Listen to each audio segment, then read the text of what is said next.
লাব্বাইক আল্লাহুম্মা লাব্বাইক ধ্বনিতে মুখরিত মক্কার আকাশ বাতাস। এরই মধ্যে সাদা পোশাকধারীদের জনসমুদ্রে পরিণত হয়েছে মক্কা নগরী। মহান রবের ডাকে সাড়া দিয়ে বিশ্বের বিভিন্ন প্রান্ত থেকে মক্কায় উপস্থিত হয়েছেন প্রায় ৩০ লাখ হজযাত্রী।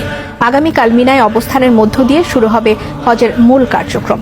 এদিকে বাংলাদেশি হাজিদের সেবায় সব প্রস্তুতি সম্পন্ন হয়েছে বলে জানিয়েছেন ধর্ম প্রতিমন্ত্রী ফরিদুল হক খান। সৌদি আরব থেকে হানিস সরকার উজ্জ্বলের পাঠানো তথ্য ছবিতে বিস্তারিত নূর হোসেনের রিপোর্ট। ঘনিয়ে এসেছে মুসলমানদের অন্যতম বাৎসরিক ইবাদত পবিত্র হজের সময়সীমা। আর কয়েক ঘন্টা পর মিনায় অবস্থানের মধ্য দিয়ে হজের মূল কার্যক্রম শুরু হবে। এরই মধ্যে মক্কা পরিণত হয়েছে সাদা পোশাকধারীদের জনসমুদ্রে। লাব্বাইক আল্লাহুম্মা লাব্বাইক ধ্বনিতে মুখরিত হচ্ছে মক্কার আকাশ বাতাস।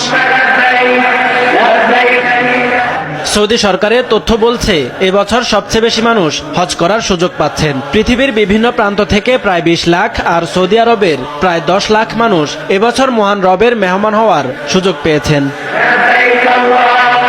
সোমবার ফজরের পর থেকে মিনায় অবস্থানের মধ্য দিয়ে শুরু হবে হজের মূল আনুষ্ঠানিকতা। এরপর মঙ্গলবার আরাফাতের ময়দানে অবস্থান করে আল্লাহর দুয়ারে নিজেদের উপস্থিতি জানান দেবেন মুসল্লিরা। সেদিন লাব্বাইক আল্লাহুম্মা লাব্বাইক ধ্বনিতে মুখরিত হবে আরাফাতের ময়দান। সাম্প্রতিক ইতিহাসে সবচেয়ে বেশি গরমও সহ্য করতে হবে এবারের হজযাত্রীদের। আগামী কয়েকদিন মিনা ও এর আশপাশের এলাকায় তাপমাত্রা প্রায় ৪২ ডিগ্রি সেলসিয়াস থাকবে বলে সৌদি আবহাওয়া অফিস থেকে জানানো হয়েছে। তাপমাত্রা মোকাবিলায় এয়ার কন্ডিশন সহ বিভিন্ন ব্যবস্থা গ্রহণ করেছে সৌদি প্রশাসন।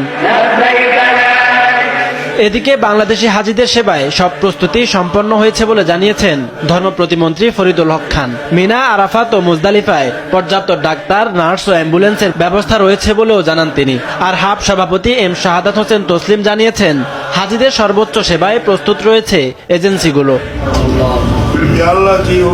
সর্বোচ্চ নিরাপত্তার মধ্য দিয়ে এবার প্রায় ১,২০,০০০-এরও বেশি বাংলাদেশি হজ করতে মক্কায় পৌঁছেছে।